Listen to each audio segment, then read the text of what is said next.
The same God who makes the planet spin, tells the tide when it should rise, put the color in my eyes. The same God who makes the seasons change, knows the number of the stars, every secret in my heart, all my doubts, all my questions, in every fear I have about what might happen. You're the same God, you're with me in the middle of it all, God. You're catching every tear as it falls. I know you'll never change, even when I'm feeling far away. You love me the same, God. You love me the same, God. You love me the same,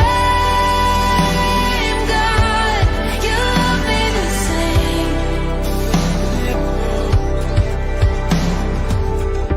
You're a God of grace and empathy. You know how it feels to cry, 'cause you lived a human life. You're not afraid of anything, even darkness is a light. There's no reason I should hide all my doubts, all my questions, in every fear I have about what might happen. You're the same God, you're with me in the middle of it all, God. You're catching every tear as it falls. I know you'll never change, even when I'm feeling far away. You love me the same, God. You love me the same,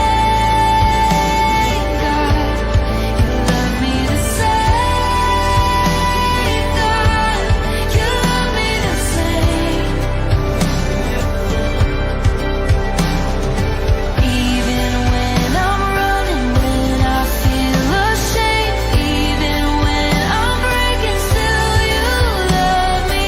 Even when I'm lonely, when I lose my way, when I don't believe it, still you love me the same, God. You're with me in the middle of it all, God. You're catching every tear as it falls. I know you'll never change, even when I'm feeling far away. You love me the same, God. You love me the same, God. You love me the same, God. You love me the same. You love me the same.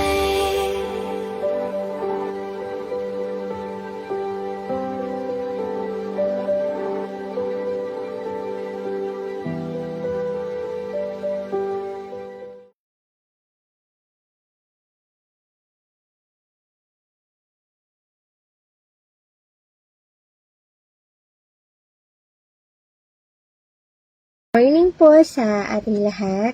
Salamat po sa Panginoon sa araw na ito na pinagkaloob po niya sa atin. Tayo po ay manalangin.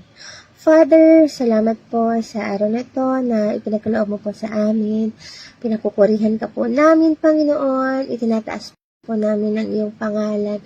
Dinadakila ka po namin, Lord. We glorify you, Panginoon. We adore you. Salamat po, Panginoon. And Lord, patawarin mo po kami sa aming mga kasalanan, sa aming mga pagkukulang. Pakalinisin mo po kami ng iyong banal na dugo, Panginoon. Salamat po sa kabutihan mo po sa buhay ng bawat isa sa amin. Panginoon, buksan mo po ang aming puso, ang aming isipan, habang pinapakinggan po namin ang iyong mensahe sa araw na ito, Panginoon. Holy Spirit, we humbly ask you to move into our hearts. Ikaw po ang kumilos, Panginoon, sa aming mga puso at sa aming mga buhay. Salamat po, Lord. Pinapupurihan ka namin at tinadakila sa iyo po pinakamataas na papuri. In Jesus' name, Amen. Hello po ulit sa ating lahat. Nasa Book of Genesis pa rin po tayo. And today po ay isi-share ko po sa inyo ay text from Genesis 21. We are going to talk about the idea of waiting in the Lord's promise. Ayun. So, sa past chapter, nangako ang Lord kay Abraham and Sarah that they will give them a child. Sabi nga sa Genesis 17:16, pagpapalain ko siya at bibigyan kita ng anak sa pamamagitan niya. Magiging ina siya ng maraming bansa at ang iba niyang anak ay magiging hari. So, dun pa lang ay may pangako na ang Lord kay Abraham at Sarah. So, ano yung promise? Na pagpapalain si Sarah at bibigyan ng anak. So, kapag may pangako ba sa atin, anong ginagawa natin? Are we looking forward to that promise? Are we waiting on that promise? Gaano ba ako katagal maghihintay dun sa pinangako sa akin? At matutupad kaya yung pangako sa akin? Kasi 'di ba, most of the time kapag may nangako sa atin, we are looking forward to that promise na gusto nating matupad yung ipinangako sa atin. And sa chapter 21, God fulfills His promise kina Abraham at Sarah nung pinanganak si Isaac. Sabi sa Genesis 21 verses 1 to 2, the Lord kept His word and did for Sarah exactly what He had promised. She became pregnant and she gave birth to a son for Abraham in his old age, at the very time God had promised him. So, sa verse na ito, the Lord kept His word. Tinupad ng Lord ang kanyang salita. Ng Lord ang kanyang pangako kina Abraham at Sarah. Pinanganak ni Sarah si Isaac. So, ang galing no. Isaac represent ng lahat. He promised na magkakaanak si Sarah. Paano yun? Sarah is barren. Tapos, magkakaanak siya. Baog si Sarah. Pero, paano siya magkakaanak? Tapos, matanda na rin sila, Abraham at Sarah. So, how can they produce a child? Kaya, nung sinabi ng Panginoon na i-fulfill niya ang promise kila Sarah at Abraham, ang response nila is to laugh. Tumawa sila. Pero niremind ng Panginoon si Abraham at Sarah sa promise niya. Sa past chapter ng Genesis, God reminds Sarah and Abraham that He still promises them a future na bibigyan sila ng anak. And, tinupad nga ng Lord yung promise niya. At yun nga ay si Isaac. So, si Isaac is the result of God's power apart from human ability.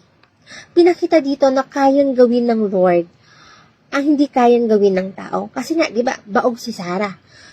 Pero, binigyan siya ng anak ng Panginoon. So, si Isaac is the result of God's power apart from human ability. So, makikita mo na God is a powerful God. God is a miraculous God. So, kahit sa tingin ng tao ay hindi siya mangyayari, kay Lord magagawa. So, kay Lord walang imposible. Kaya nakakamangha yung kayang gawin ng Lord. Kasi kung si Sarah, kahit na baog at matanda na siya, ay binigyan siya ng anak, what more pa kaya sa ibang kayang gawin ng Panginoon? So, pinakita rin dito na tinutupad ng Lord ang kanyang pangako. So, yung question ko rin kanina, gaano katagal? Pinangako ni Lord kay Abraham na bibigyan siya ng anak when he was 75 years old. Abraham was already 100 years old nung mabigyan siya ng anak. So, 25 years, Mabilis ba? Hindi, di ba? It took 25 years bago tinupad ng Lord ang promise at Sarah. So, makikita natin dito na kahit gaano katagal, kapag sinabi ng Lord na gagawin niya, gagawin ng Panginoon. Matanda na sila Abraham at Sarah, pero hindi naging hadlang upang hindi to pa rin ng Lord ang kanyang pangako. So, may mga questions din tayo, Bakit kaya pinaghintay ng Lord si Sarah dun sa promise niya na bibigyan sila ng anak?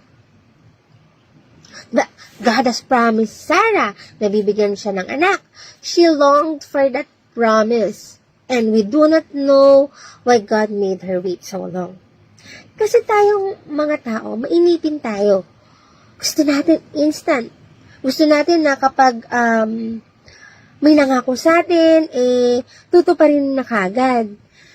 Halimbawa, kapag may pinagpe-pray tayo sa Panginoon, gusto natin ibigay na agad ng Lord yung pinapag-pray natin. Mahirap talaga sa atin ang maghintay. Mainipin tayo. Minsan pa nga ay pinapangunahan natin ng ating Panginoon. And, well, ganun nga yung ginawa ni Sarah. Sarah tried to compromise God's plan by making her own. Hindi nakapaghintay si Sarah sa time ng Lord. Kaya anong ginawa ni Sarah? Ibinigay niya si Hagar upang magkaroon ng anak. So dito, we can learn so much from Sarah's choices. One is how important it is to wait on God's timing. And number 2 is how dangerous kung pangungunahan natin ang Panginoon.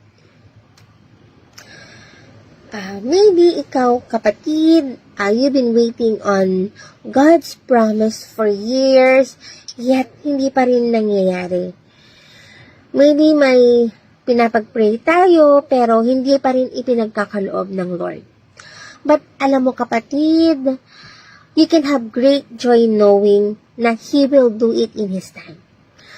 Minsan itatanong natin, why does He make me wait? Bakit ba ako pinaghihintay ng Panginoon? Well, if God answers yes, wait, maghintay ka. He will do it in His time. But if God answers no, He has better plans for you. May magandang plano ang Panginoon sa'yo. So, waiting on the Lord, what does it look for us? It's that we have hope because God keeps His promise. Ayun, salamat po. Tayo po ay pinagkaloob mo po sa amin. Salamat po for reminding us na ikaw po ay God na nag-fulfill ng promise. Salamat po, Panginoon, at samahan mo po kami sa ito, Panginoon. Tulungan mo po kami at gabayan mo po kami sa buong maghapon, Panginoon. Lord, itinataas po namin ang Miracle of Life family, Panginoon, ang iyong mga anak, Panginoon. Lord, alam mo po ang kanilang desire, Panginoon, ang desire ng kanilang mga puso, Panginoon. And Lord, we ask for your protection and guidance sa aming lahat, Panginoon. Ngayon din po ang aming mga pastor, ang Daddy Bishop, Pastor Lito, Pastor Ataki, Panginoon. We pray for them, Panginoon, patatagin, palakasin, Panginoon. Salamat po sa kabutihan mo sa kanilang buhay, Lord, and maging po ang mga ginagamit mo po sa buong Miracle of Life family, Panginoon.